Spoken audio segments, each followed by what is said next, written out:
ગુજરાતના director general of police DGP Shri Vikas સહાયે આજે સુરતની ઔપચારિક મુલાકાત લીધી।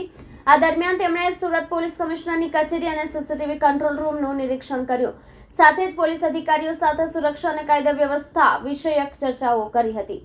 ગુજરાતના director general of police Shri Vikas સહાયે આજે સુરતની ઔપચારિક મુલાકાત લીધી હતી। ડીજીપી સહાયે પોલીસ કમિશનર અનુપમસિંહ ગહેલોત અને ડીસીપી કક્ષા સહિતના વરિષ્ઠ અધિકારીઓ સાથે બેઠક કરી, જેમાં સુરતમાં ગુન્હા નિયંત્રણ, ટ્રાફિક મેનેજમેન્ટ અને ડિજિટલ સુરક્ષા જેવા મુદ્દાઓ પર ચર્ચા થઈ હતી। શહેરની સુરક્ષા માટે મહત્વપૂર્ણ ગણાતા સીસીટીવી સિસ્ટમ્સની કાર્યપદ્ધતિ અને ટેકનોલોજીની તેમણે સમીક્ષા કરી હતી। ડીજીપી સહાયે કમિશનર ઓફિસમાં આવેલા અરજદારોની વાતો ધ્યાનથી સાંભળી તેમની સમસ્યાઓની ત્વરિત કાર્યવાહી માટે પોલીસ ટીમને નિર્દેશ આપ્યા હતા। સુરત પોલીસ કમિશનર અનુપમસિંહ ગહેલોતે જણાવ્યું કે ડીજીપીના માર્ગદર્શનમાં સુરતને વધુ સુરક્ષિત બનાવવા નવી યોજનાઓ અમલમાં મૂકવામાં આવશે।